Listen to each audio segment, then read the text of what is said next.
വളരെ സന്തോഷം തോന്നിയിട്ട് ഇത്ര പെട്ടെന്ന് പ്ലേസ്ഡ് ആവുമെന്ന് വിചാരിച്ചില്ല. മോക്ക് ഇൻ്റർവ്യൂ കഴിഞ്ഞ് ശരിക്കും നെക്സ്റ്റ് ഡേ തന്നെ എനിക്ക് ഇൻ്റർവ്യൂവിന് കോൾ വന്നു. എനിക്ക് പേടി ഉണ്ടായിരുന്നു. ഞാൻ ഇപ്പോൾ കോയമ്പത്തൂരാണ് പ്ലേസ്ഡ് ആയത്. നല്ല ടെൻഷൻ ഉണ്ടായിരുന്നു. വേറൊരു സ്ഥലത്ത് പോയിട്ട് ഇതുവരെ അങ്ങനെ നിന്നിട്ടൊന്നുമില്ല. അപ്പം ഇവിടെ ആയാലും നല്ല സപ്പോർട്ട് ഉണ്ട്. ടീച്ചേഴ്സ് ആയാലും ഇപ്പോൾ പ്ലേസ്മെൻറ്റ് ഓഫീസർ ആയാലും ഇടയ്ക്ക് വിളിക്കും, എങ്ങനെയുണ്ട് ജോബ് എന്നൊക്കെ ചോദിക്കും.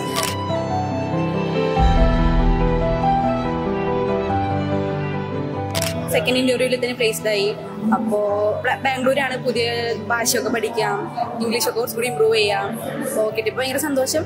പിന്നെ കിട്ടിയതിന് ശേഷമാണെങ്കിലും മാമൊക്കെ പ്ലേസ്മെൻറ്റ് മാമൊക്കെ ബാക്കപ്പ് ചെയ്യുന്നുണ്ട്. എന്താണ് അവിടുത്തെ അവസ്ഥ, എന്താണ് കംഫർട്ടബിൾ ആണോ, അത് നമുക്ക് കുറച്ചുകൂടി കോൺഫിഡൻസ് തരുക ചെയ്തു.